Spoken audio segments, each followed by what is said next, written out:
If you don't like tomatoes, you're gonna wanna stick around for this week's video because I might just change your mind. I'm making a sun-dried tomato feta bread that's got a little bit of a kick to it and perfect for summer.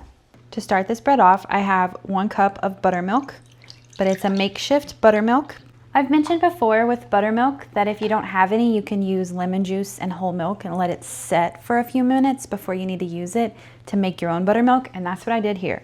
I hardly ever have buttermilk on hand. With the buttermilk, I'm gonna have 2 eggs.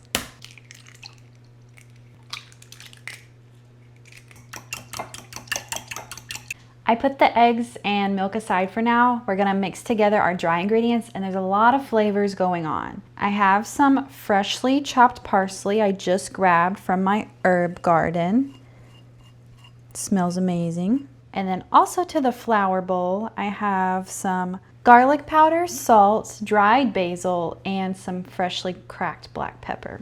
I used to have fresh basil growing in the garden as well, but that died on me, so we're using dried, but it's fine.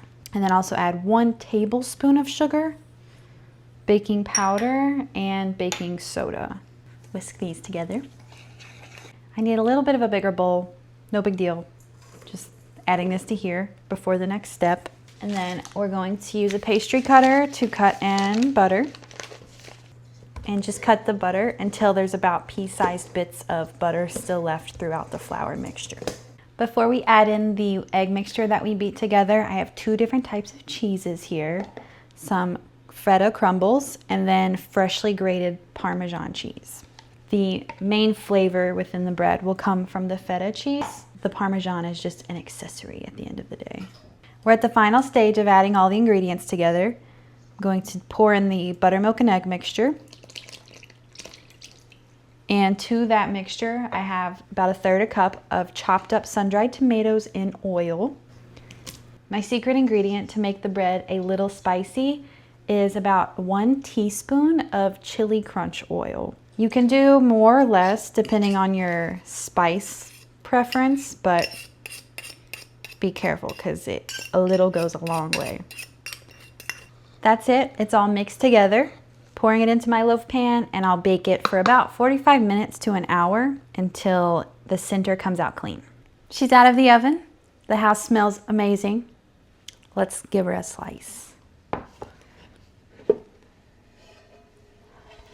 Perfect when it comes out of the pan without sticking.